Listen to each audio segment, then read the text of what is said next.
Hello and welcome to COS Indiana Live as we bring you Roundtable. The Roundtable segment is presented here every fourth Monday of the month at 7 p.m. We'll be focusing on education and discussion of the topics and challenges we all face as we use the Constitution to save the Constitution. Join us now as we bring you COS Indiana Roundtable with our MC, John Ackerman.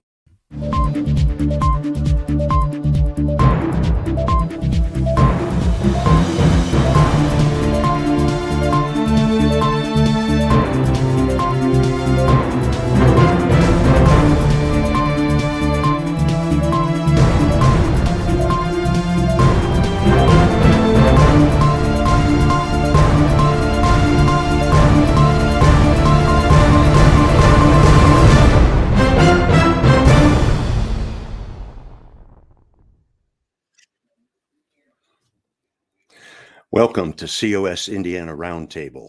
I'm your host, John Ackerman. This is broadcast number 259 of COS Indiana Live, and our topic is the enumerated powers of the federal government. So let's bring the panel on right now, and we'll jump right into it.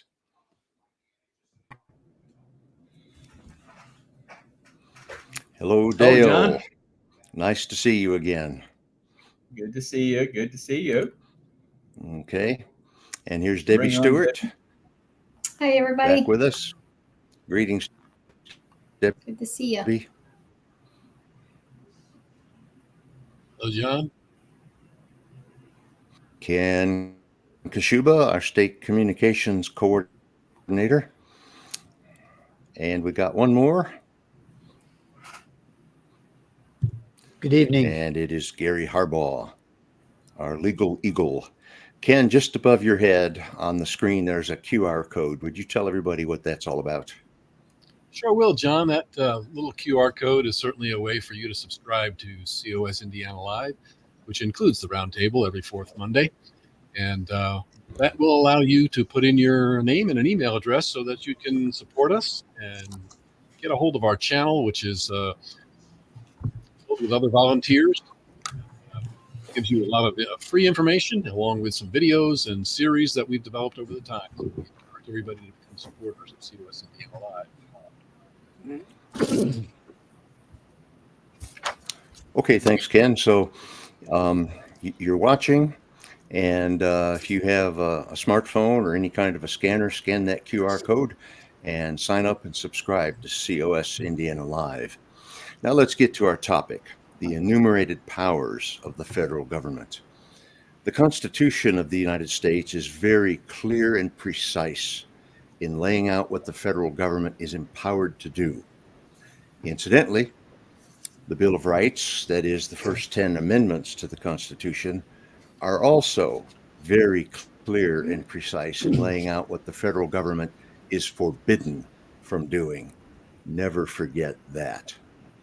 But our focus tonight is on the enumerated powers, the specific things that the federal government is empowered to do through the Congress. Now, there's a long list of these powers in the Constitution, Article 1, Section 8. There's about 17 of them. And frankly, we don't have time to talk about all of them tonight. So we're only going to do about half of them, the ones that seem to us to be the most important and worth our time on this roundtable. So, Gary, I want you to kick us off and get started. Which one of the powers do you want to talk about? I'm going to talk about the power to establish uniform rules of naturalization and uniform rules on the subject of bankruptcy throughout the United States. So after the Revolutionary War, you had 13 colonies, and we had suddenly become one country under our Constitution. And it was recognized that different states had different rules, different ideas about naturalization of citizens. And so they gave Congress the power to say, we're going to have one set of rules for everywhere in the country. And the same kind of thing happened really with bankruptcy. And bankruptcy was historically a way not for debtors to avoid debts, but for creditors to be able to make sure that debtors were not wasting their assets and allowing that would, in a way that would allow the creditors to seize assets if people were not paying their financial obligations. And so again, and this kind of is the background of a lot of things in the Constitution, that it was recognized that for business and commerce to flourish in these new United States, we needed to have a set of rules that were the same throughout the country. And so creditors couldn't, go after people in one way in one state and a different way in another state, or debtors might be able to, move to this state to avoid their debts and, this kind of thing. So having uniform rules really was a benefit to commerce in our new nation. Yeah, so bankruptcy is a federal issue, is that right? Exclusively. That's my understanding before Okay, they I actually didn't know passed. that. Yeah. It's my understanding that before Congress actually passed the early bankruptcy statutes, that various states had the statutes, and those were still being used until the federal government passed bankruptcy laws. And now they are uniform throughout the United States, although there's a little fluctuation because under bankruptcy law, the what each state provides is exempt from the claims of creditors, is based on the state law and the state where the debtor lives. And so I think in Texas, you can have a house worth $5 million and your creditors can't get it, no matter, even if you own it debt free. And, different rules, different states. But the overall law is uniform throughout the United States in terms of the procedures and all that. And it's always in federal court.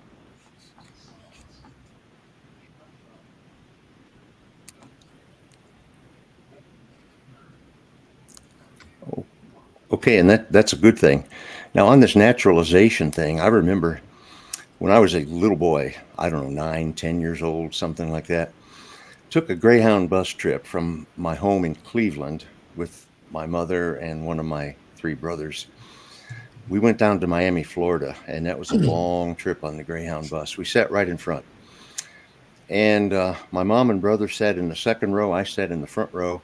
And there was some newly naturalized citizen who came in and sat right next to me. And as I recall, he had a French accent. So I suppose he was a Frenchman who immigrated and passed the test. And what I remember with some pain is that he was quizzing me, a 9 or 10-year-old boy, on some of the things that he had to pass on the naturalization test. And of course, you know how many of those things I knew, very close to zero. And this guy had a big booming voice. And I think half of the people on the bus heard him questioning this little boy who appeared to be very ignorant of what was on the naturalization test. I hope I could pass that test now. In fact, I've taken it. I've gone on the web. And anybody who's watching can just go out there and search for the citizenship test and see how they do. Have any of you on the panel ever done that? Looked at the citizenship test, the naturalization test? Seeing I've no heard a little hands about coming it, up, but I've never tested I it. recommend you all do it. See if you deserve citizenship. That's interesting. Well, I've done it in recent years, and I'm glad to say I passed. Okay, I passed. Okay, Gary, thank you for talking to us about that power of Congress to establish uniform rules of naturalization and bankruptcies. Now we're going to move around the table to Dale, our COS Indiana Live host, and ask Dale to talk about this clause, the necessary and proper laws. All right. Thank you, John. Well, let's state what the power actually says according to Article 1, Section 8, and that is to make all laws which shall be necessary and proper for carrying into execution the foregoing powers. And that's referring to all the other enumerated powers. And all other powers vested by this Constitution in the government of the United States or in any department or officer thereof. So that's how the the power is actually stated in the Constitution, Section 1, or Article 1, Section 8. Now, we can also refer again to Article 1 in the Constitution, Section 1, which describes the power vested in Congress and describes Congress to be a Senate and House of Representatives. So right there in Article 1, Section 1 of the Constitution, the design of our Congress is established. Now, as you can probably imagine, there are many Federalist Papers that pertain to this power, and I've delved into the various Federalist Papers to kind of give us an idea, a little better understanding of what this power is about. Probably the main Federalist paper that is commonly used is Federalist number 51. And that explains, Federalist 51 explains the structure of our government. And again, Senate, House, but it stresses the importance then of checks and balances and the separation of powers, which is why Congress was set up and structured into two bodies, the Senate and the House. So those two, the way it's structured then, is very important as far as checks and balances in our government. So obviously, then the structure with the checks and balances then prevents tyranny. So one body can't overrule and control all the lawmaking. Now, some of the other Federalist papers that I thought were kind of interesting, and I'm just going to mention a few. Like I said, there were numerous papers written about Congress, as you can imagine. But take, for example, Federalist number 33, Section 7, and this explains a very, very important clause when it comes to our to Congress and lawmaking, and that's the Supremacy Clause. The Supremacy Clause basically states in Federalist number 33, Section 7, that the federal law is supreme. The constitutional law is supreme over states. So that's explained in Federalist number 33. Another one I found interesting was Federalist number 21, Section 2. That went into some details identifying some of the defects of our Articles of Confederation at the time, and why another reason why they wanted to create this body. And this particular one mentioned in Federalist 21 has to do with the enforcement of laws. Apparently, in the Articles of Confederation, there was no way to enforce federal laws. So this is something that had to be rectified and cleared up in our Constitution. Another Federalist paper of interesting to me was Federalist 53, Section 2, basically saying the Constitution is in fact the supreme law of the land. And finally, this doesn't quite pertain to Congress, although it does in a way, and that's Federalist number 78, which states that the judiciary, quote, has no sword or purse. So only Congress can pass laws. And I thought that was an interesting note to stress and to bring out how they went about stating how of course in today's time that's questionable, but and over the decades it's certainly been questioned. But once again, only Congress has the ability to pass laws. So that's what I found, John. Okay. Okay, that's interesting stuff, and we're going to talk later on about abuses of federal power, and this is one of the places where the courts have legislated from the bench, and presidents have exerted power that they probably shouldn't have exerted, but it's only the Congress that can pass these laws. So thank you, Dale. Now let's move on to Debbie, and Debbie's going to talk about uh, declaration of war, right, Debbie? You got it. That's correct. So the Constitution gives Congress and only Congress the power to declare war. Article 1, Section 8, subsection 11 says Congress has the power to declare war and has some other things to say, but that's the one we're going to focus on right now. Historically, our founding fathers knew, well, they had just got done fighting a war with England. And so they knew that we needed to have some direction and structure around how we would declare war. And historically, those enumerated powers, that enumerated power itself was granted to Congress. And up through World War II, Congress was the one who made a formal declaration of war. But did you know since World War II, Congress has not made a formal declaration of any of the other wars that we have had.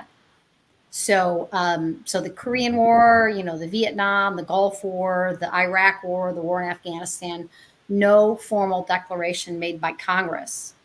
And then when we say a declaration of war, what we mean is a formal declaration that's issued by a national government indicating a state of war exists between that nation and another nation.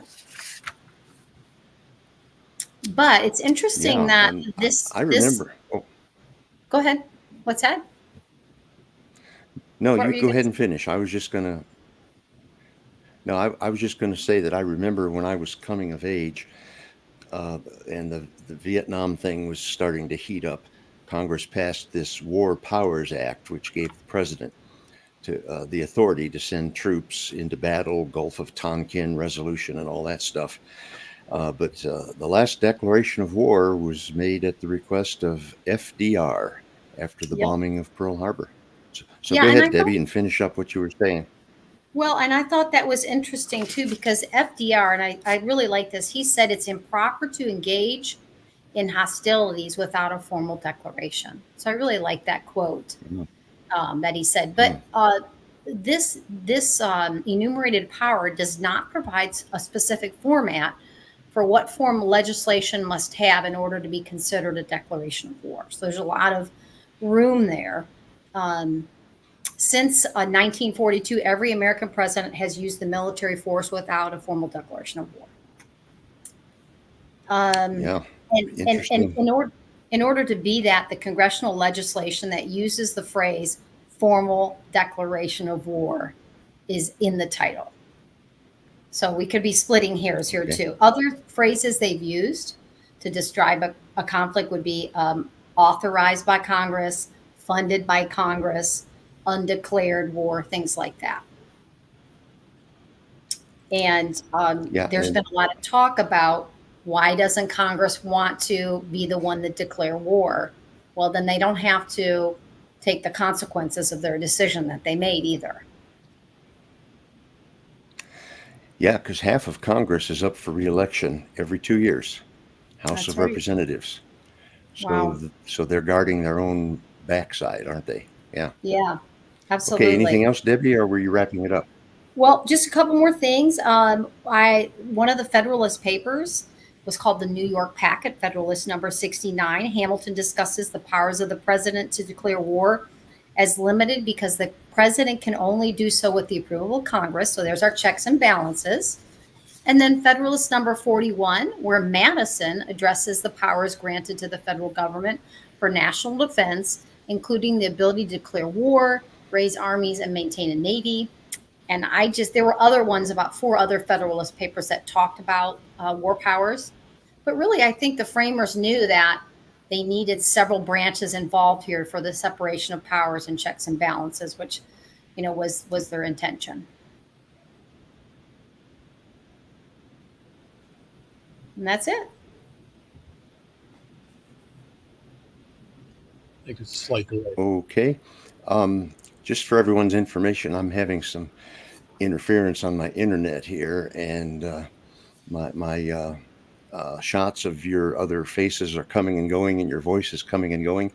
But I think you wrapped it up there, Debbie. And so thank you for bringing that information to us on the war powers. Now, closely tied to that is the section, the clause in Article 1, Section 8 that authorizes Congress to raise armies. And Ken is going to talk to us about that enumerated power. Correct, John. Yeah. Actually, the real short of it is the fact that the forefathers recognized that we basically have oceans on both sides of our coast. So the short of it was that that we really needed to be able to protect ourselves from on both sides of all sides of our country.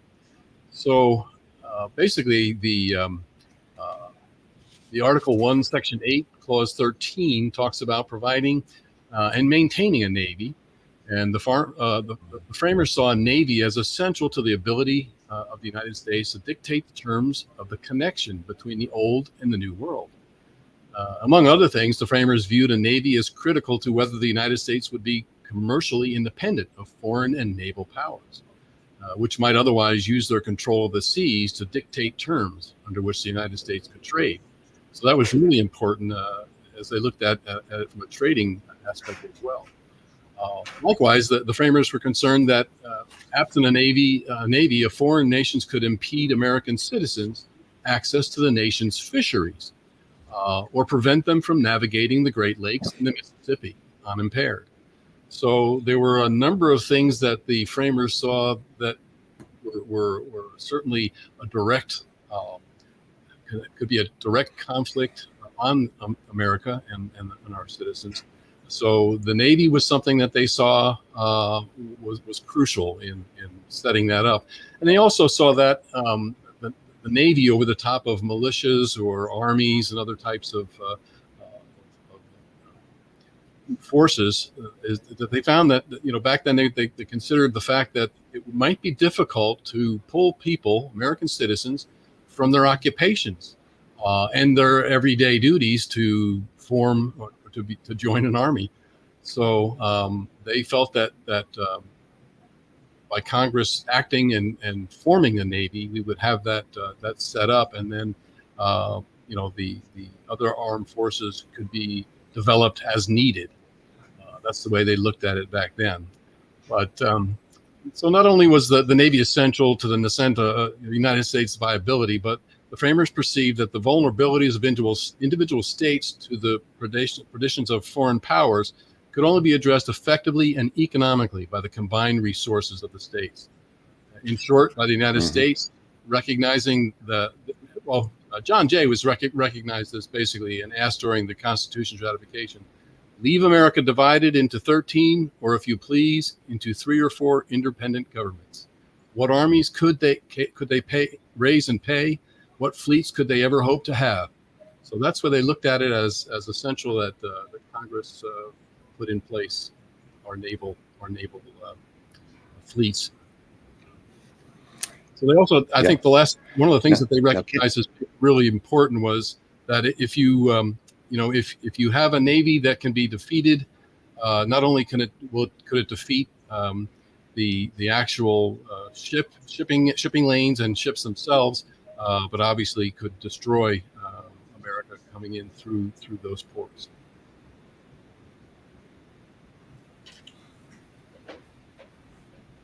Let's get the delay still going on.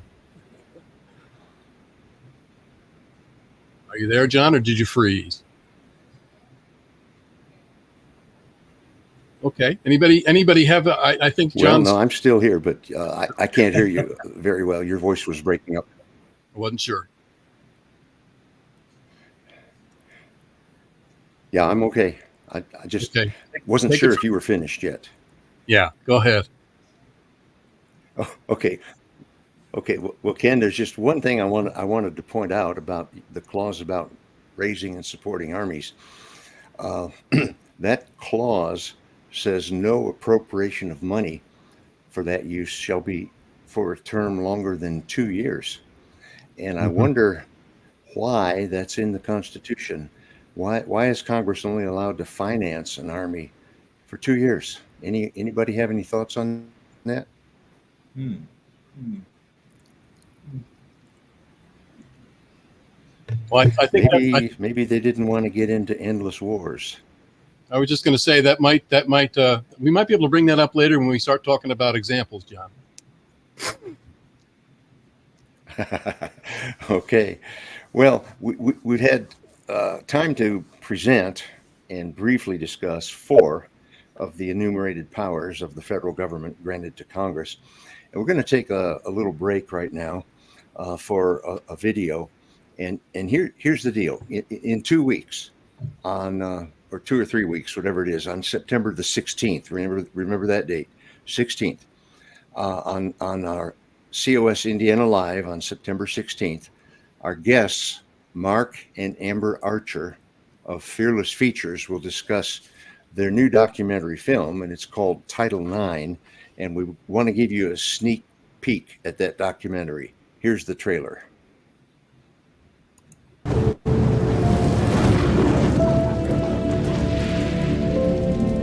The Biden administration is amending Title IX to expand protections to LGBTQ students in schools that receive federal funding. How big is the scope of this change? Well, sweeping changes, Marquis, very much so. Schools are digesting it over the weekend. It not only impacts colleges, but it impacts federally funded schools, K through 12. The fact that the Biden administration and many in this country have basically lost their moral compass, okay? They absolutely have. The fact that we will now push women out of positions simply because there are people out there that want to identify as an opposite sex. When I saw the news on what Joe Biden just did to women's rights and Title IX and due process for young men on college campuses and free speech, I was horrified.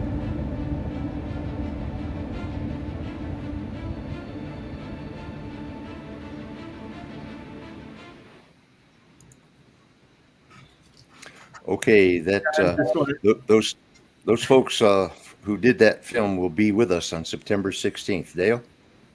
Yes, I just wanted to add to that I've been provided a copy of the documentary. It will be something that will be rentable if an individual wants to rent it. But it's another very good documentary. This couple does some outstanding work. You know, they've also not too long ago created the documentary Dysphoria, which we featured on COS Indiana Live. So this is their latest documentary called Title IX, and it is, you talk about government overreach that we're going to be talking about shortly.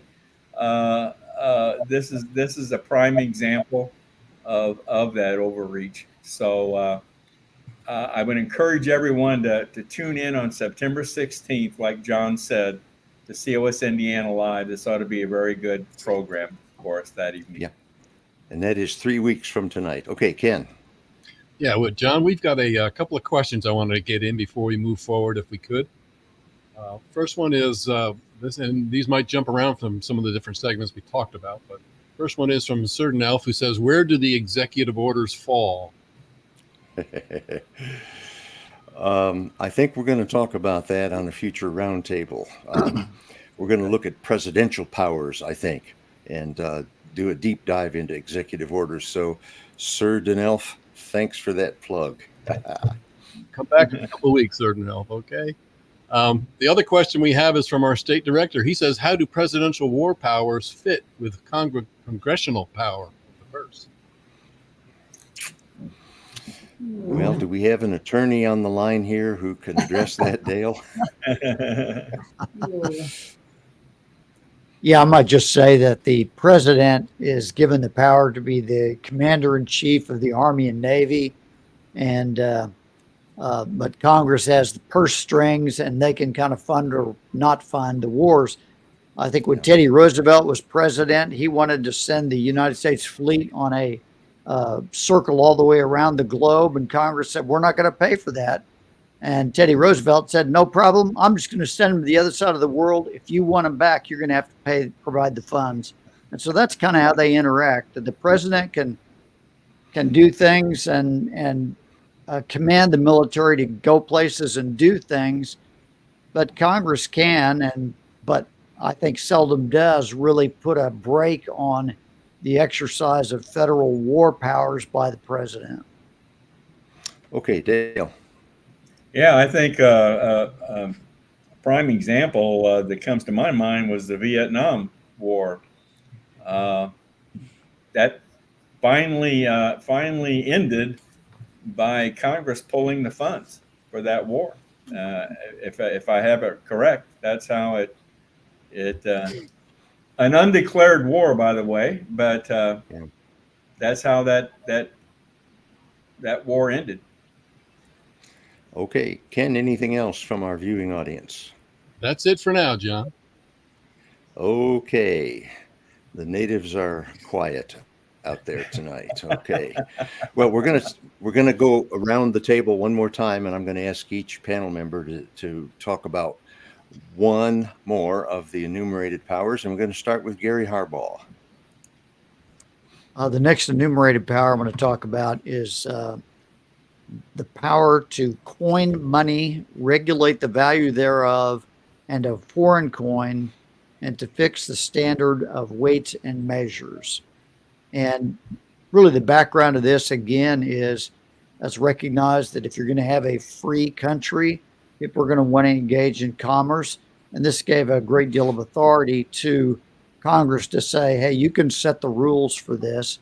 And regulating the value of money, we get into the third segment where we talk about abuses of power. We can have a lot to say, but early on, the Spanish dollar, starting around 1500, was the typical coin used, the money used in commerce all over Europe and in much of the world, because the Spanish dollar was uniform in value and size and weight, and it was defined as about a little over 0.8 of an ounce of silver. And so when the United States Congress, the first law they passed in relation to this, they established the US dollar and they put its weight in silver. Now, they had some old Spanish coins. They weighed them on average. They weighed about 0.77 troy ounces of silver. And so that's how they defined the US dollar. And they continued that silver measurement of the value of a dollar up until 1900. And they defined the value of a dollar in terms of gold. And it was, I think, 1.05 grams of gold was the same as $1. And that took us off the silver standard, put us on the gold standard. That represented $20.67 an ounce. And it stayed there until FDR confiscated people's gold and gave them $20 and then revalued it at $35. Today, Congress still exercises this power and says, you know, we're going to have pennies, nickels, dimes, quarters, and Sacagawea dollars and things like that. But they basically delegated the power to set the value of it to the Federal Reserve, and we can talk about that when we get to the third segment. I want to briefly talk about weights and measures. This is another thing that was important for commerce, to have acceptable standards. Thomas Jefferson put together a report in 1790 saying, explaining this situation and the problem. And the House of Representatives asked him to come up with a plan. And so he came up with a plan, and the plan set values, included a foot, defining in scientific terms a foot, a yard, a fathom, a furlong, a mile, an acre, a measure of land, a pint, a quart, gallon, a ton, an ounce, etc. And these were defined in some scientific ways. And so this went a long way toward establishing the United States on the world stage as a country in which business was of importance, because everybody in the country was using the same weights and measures and standards, and foreign countries that were dealing with businesses in the United States could be confident that everybody in the United States, each of the each of the 13 states were using the same set of weights and measures. That was very important back in the beginning. So thank you, Gary. Let's go on to Dale and ask Dale to talk about commerce. Sure, John. The actual power, commerce power, the Commerce Clause, I guess is another way to refer to it, is to regulate commerce with foreign nations and among several states and with the Indian tribes. So again, going back to some resources, and as you can imagine, there are numerous Federalist papers written pertaining to the Commerce Clause. But of course, Article 1, Section 8, Clause 3 is in fact the Commerce Clause. Federalist 40, number 42. This one best describes the necessity at the time of the federal government to regulate interstate and international commerce and to ensure uniformity and fairness. That seems to be the theme of uniformity was, I think, was stressed a great deal in the Federalist Papers about the need for uniformity. Evidently, back in the day, at that time, the states, colonies, so forth, were just going on their own and in dealing with each other, as well as dealing with foreign countries, even at the time. Yeah. So there was a strong need for uniformity and of course fairness. Also, preventing states from imposing tariffs on each other, or just basically creating conflicting trade policies. But as I mentioned, also to regulate the international trade with states and foreign nations.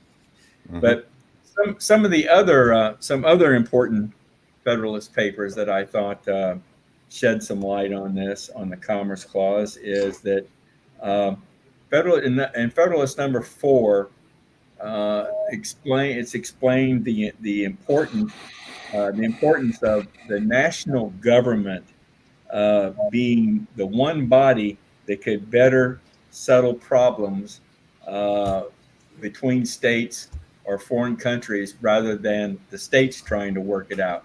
So creating the one central body was very important. Again, staying united was very important. That's explained in Federalist number 11 and 12. Okay, Federalist 17 addresses the fear of the national government controlling or over dealing with individual citizens, having authority over individual citizens. And it was explained in Federalist number 17 that that is not the case, that individual citizens were best controlled by the individual states. And once again in Federalist number 22, established again that one authority was better for the country than trying to deal with individual states. So, yeah, that's what I found on the Commerce Clause, John. And there were only 13 states back then. Imagine what it would be like with 50 states. Mm-hmm. Right. Okay, Ken? We have a question from Zerdenelf concerning that Commerce Clause. So I'll go ahead and put this up. Good. He says, isn't the Commerce Clause one of the most federally abused? Yeah, and I think we're going to get to that when we go around the corner here in a couple minutes. So hold on to your hat. That's a coming. Thank you for the question. Okay, let's move on to Debbie. Going to talk about the court system.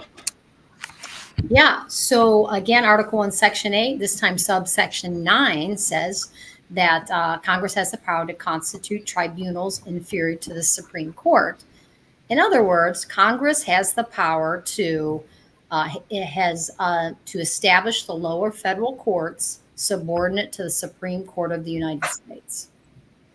This grant of power to Congress accords with Article 3's vesting clause, which places judicial power of the U.S. in the Supreme Court and such inferior courts as Congress may from time to time ordain and establish. So although the judiciary branch is in charge of actually working the courts and ruling in the courts, Congress is the one that gets to deal with the structure of what that looks like underneath the Supreme Court.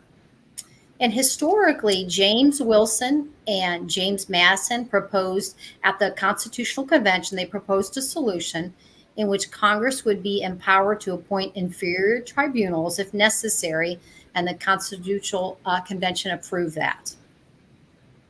The Constitution leaves the federal judiciary structure and whether any federal courts besides the Supreme Court should exist at all to congressional determination.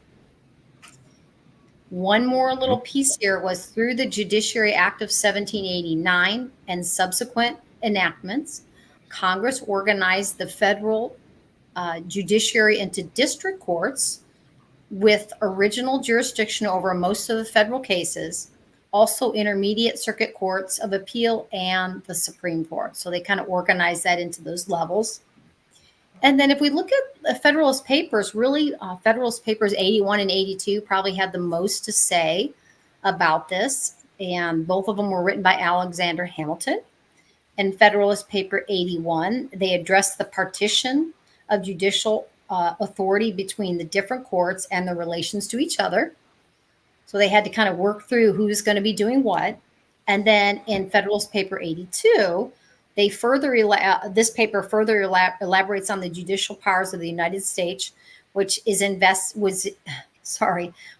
vested in one Supreme Court and such inferior courts as Congress may from time to time ordain and establish. So those were the two main Federalist Papers. And again, I think the framers were thinking ahead that this would be necessary, although this is the judicial branch. They got the legislative branch involved to say, we don't want to leave all the power with you. You're not going to structure yourself and then work within it. So here we have the separation of powers and too much concentration in one area. Okay, thanks, Debbie. It's fascinating how all this stuff came into being. And so we go one more seat around the table and go back to Ken. The Congress is also authorized to provide and maintain a Navy. Do you want to add anything to what you said earlier about the Army? Because you mentioned the Navy a couple times there, but what do you have to add to that? Well, I've got a couple of things, John, that really talk about maintaining, I guess. It includes it cites a couple of court cases that were involved. So I'll wrap it up by basically saying the Supreme Court has recognized that the Constitution grant of authority to Congress over the Navy under Article 1, Section 8, Clause 13, in conjunction with its grant of authority to raise and support armies. And to make rules for the government and regulation of the land and naval forces requires the court to provide great deference to Congress's decisions regarding the military and national defense. For instance, in Rosker versus Goldberg, the court observed the case arises in the context of Congress's authority over national defense and military affairs, and perhaps in no other area has the court accorded Congress greater deference. Likewise, in Torres versus Texas Department of Public Safety, the Supreme Court found that Congress's authority to provide and maintain a Navy and raise and support armies, and there it is, raise and support armies, give it broad authority to achieve these objectives, including power to provide returning veterans the right to reclaim their prior jobs with state employers, and the right to sue if states' employers refuse to accommodate them, notwithstanding the state sovereignty immunity doctrine. In another example, the breadth of power the Constitution grants Congress pursuant to its powers to raise and support armies, the court found in United States versus Bethlehem Steel Corporation that the government could recoup excess profits from a shipbuilder. And the court stated, the Constitution grants Congress the power to raise and support armies, to provide and maintain a navy, and to make all laws necessary and proper to carry these powers into execution. Under this authority, Congress can draft men for battle service. Its power to draft business organizations to support the fighting men who risk their lives can be no less. Okay. Thanks, Ken. Well, we've taken a very brief look at only eight of the enumerated powers of the federal government. The problem comes when Congress or the president or any one of the courts act outside of those powers granted them by the Constitution. So what are some examples of when any branch of government has overreached its constitutional authority? Go around the table again in the same order. Gary first, give us one or two examples. So I talked about the power of naturalization, and the courts have said, well, the government just doesn't have the express powers. They also have some implied powers. And one of the things the court said was that because the federal government only has the power of naturalization, then it's implied that they really are the only ones who can control the border. I don't think that was a good assumption, but that's what they said. That was the implied power. So when Arizona and Texas said, hey, we're going to stop this flood of migrants, the Supreme Court said, hey, you can't do that because, the federal government has exclusive jurisdiction here.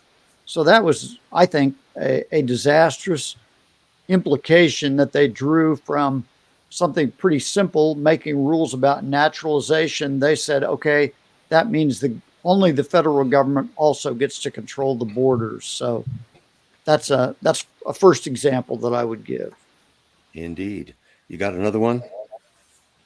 I would go back as well to the coin money and regulate the value thereof. And I talked about in 1900, the dollar was defined as a certain amount of gold.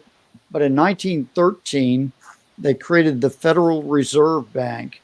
And even Wikipedia has a wonderful sentence. They said that because of the desire for central control of the monetary system. Well, let me tell you, that was exactly what it was, to put centralized control of the monetary system, not under Congress, but under a private corporation. The Federal Reserve sounds federal. I know that's the name they gave it, but it is not part of the federal government. It is a privately owned bank. They have a veneer of making it part of the government because the president gets to appoint the chairman and some of the boards of governors. But really, it is a privately held, privately controlled bank. That's where the government deposits your tax dollars, and they write checks out of the Federal Reserve Bank. So they print money. The Treasury still produces coins and prints the bills.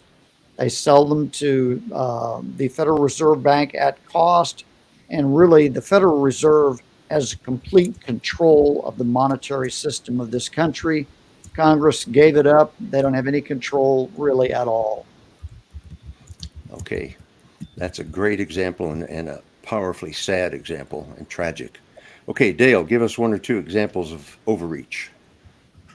Okay, do you want me to do the in the order of the powers that I presented? Sure, why not? Yeah, Okay. Yeah, go for it. Okay. As far as the laws are concerned, I got a couple here, but let me give you the most recent one. This is from 2018. Has to do with it was a case, Murphy versus National Collegiate Athletic Association. And in this, the Professional and Amateur Sports Protection Act, which prohibited states from authorizing sports gambling, according to the Supreme Court, was overturned because they felt it was an attempt to dictate state law. So I wasn't even aware of that one, quite honestly. But that wasn't. Neither was I. That was an overreach. I think an example of overreach that the Supreme Court shot down. Okay. Got one more? Do you want another one? Yes, indeed. Okay. This one is from 1995. This is United States versus Lopez. Um, basically, the Supreme Court ruled that, and I wasn't aware of this one either, that the Gun-Free School Zones Act of 1990, which banned possession of firearms in school zones, exceeded Congress's powers and interfered with state rights to regulate activities in their own domain. So found that to be interesting. They were trying to establish some nationwide law with regard to gun-free school zones, but Supreme Court felt they overstepped their bounds. Well, you did some digging to come up with that one. Wow. I did. Okay, Dale gets a gold star for the night. All right. Let's move around to Debbie and ask you for one or two examples of overreach.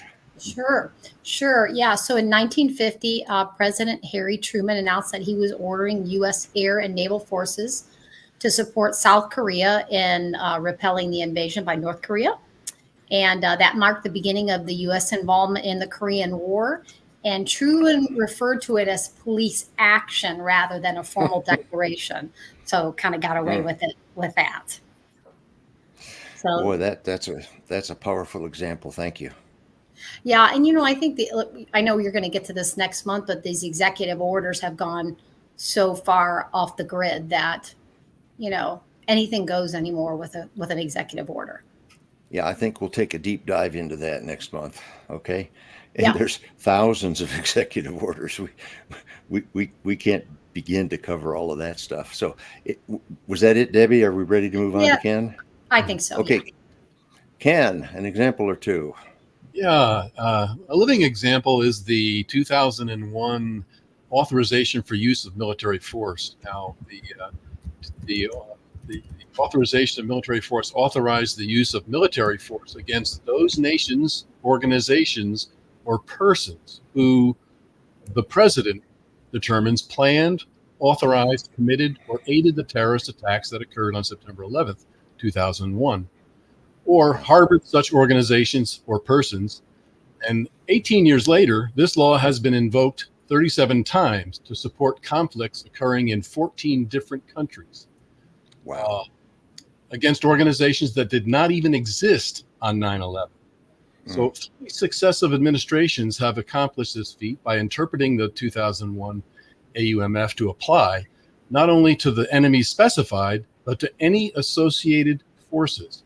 A term that the executive branch has stretched beyond any common sense meaning. The obvious solution for such overreach is for Congress to repeal or clarify the authorization or refuse to fund the extraneous military activities. Yeah, I can't imagine Congress today giving that kind of power to any president. I just can't imagine it. But I remember in 2001, after 9/11, there was such a high tide of emotion and anger and desperation to hit back at Al Qaeda and Bin Laden that I think Congress went overboard with that one, and maybe with the Patriot Act also. There's been a lot of issues about that. Okay, Ken, was that the one, or do you have another one?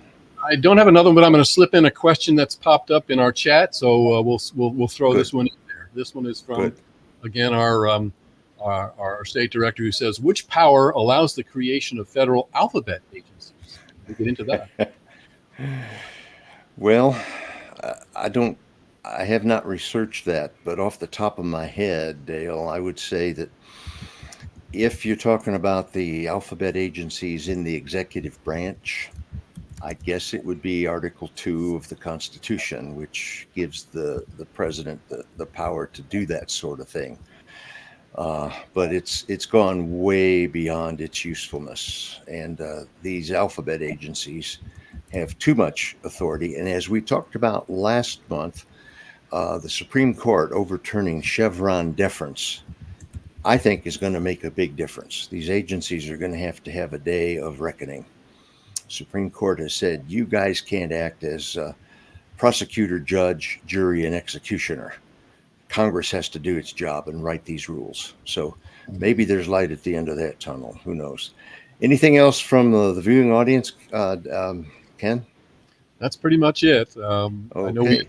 addressed certain elf's prior questions, so I think that was answered. Okay. Anything else from any panel member? We've got a few minutes left here, but okay, Dale. Yeah, I know our viewer was talking about the Commerce Clause being a prime example of something overreach. I want to bring up one regarding the Commerce Clause, and I'm sure we'll all remember this, and it's called Obamacare. The Affordable Care Act of 2012, which required individuals to purchase health insurance. And the Supreme Court, of course, found that that was not justified.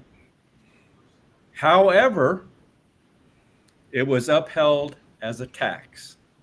You all remember that. Yeah. I thought that was a prime example.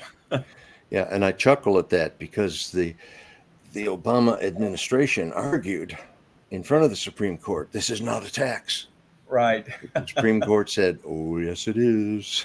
Yeah. And that's the only thing that kept it alive, for good or for ill. Say, John, that on COS Indiana Live every week, we try to deal with issues of government overreach all the time.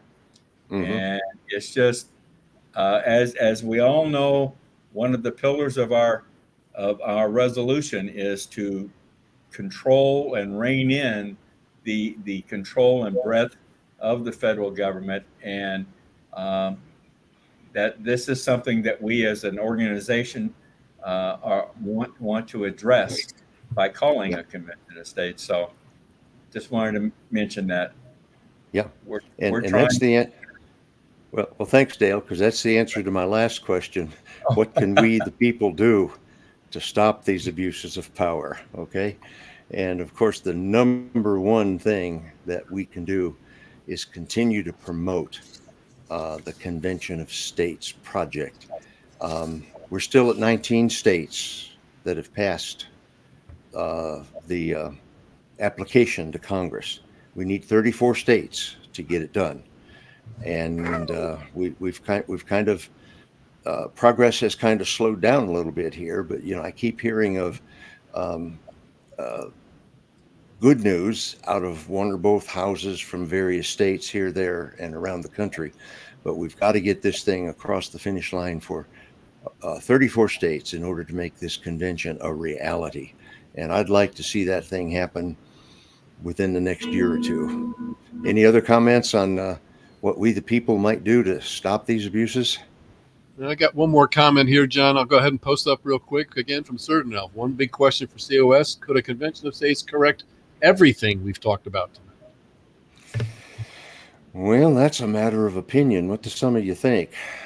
Gary, Dale, Debbie? No, I don't think so. I don't think so. Okay, I think Gary? it's a big start. Yeah. And that's what we've got to do is push back and make a start, and then maybe get the ball rolling. I think once we get a convention held and we actually get a few of these things addressed, it'll be much easier to get a second convention going. Yeah, I hope you're right. I agree with you, and I hope you're right. And Debbie's agreeing too. I see that head nod.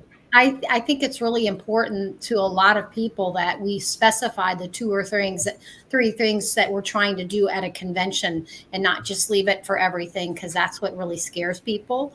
So we have those three things that we're trying to do that we've talked about lots of times, and that's what we'll focus in on. Okay, very good. And that brings us to the end of this month's roundtable. Before we close it out, I want to give you our email address. If you have any questions at all about Convention of States, you can email them to us at that address, raiseyourvoicecos@gmail.com. That's raiseyourvoicecos@gmail.com. And I want to invite you to be sure to tune in next Monday, September the 2nd. It's Labor Day at 7 p.m. Eastern for our next episode of COS Indiana Live. It's going to be a special episode focusing on the debt avalanche and an opportunity to meet the founders. And our next roundtable will be on the fourth Monday of September. That'll be September 23rd at 7 p.m. Eastern. And it does say there the topic is to be decided, but I think we're just going to have to look at presidential powers and executive orders and all that stuff. And so to close us out, here's a myth-busting episode of COS Basics. Did the Constitutional Convention cheat on the ratification process? And good night.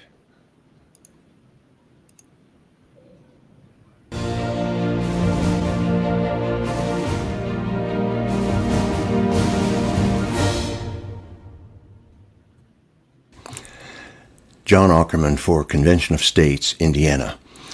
In this series on COS Basics, we are having some fun busting some myths. And I must give credit where credit is due. Virtually everything I'm saying in the myth-busting videos is found on the conventionofstates.com website, along with a lot of other details that I don't have time to talk about. So a lot of this material is not exactly original with me. Somebody smarter than I figured it all out and wrote it, and I'm just happy to share it with you. Today's myth is that the Constitutional Convention cheated on the ratification process. So the question is, did the 1787 Philadelphia Convention actually cheat on the ratification process? Here's the myth. The founders in Philadelphia changed the rules. They knew that they could never get 13 states to agree to this new Constitution, so they cheated on the process and said that the Constitution would go into effect as soon as only 9 states ratified it.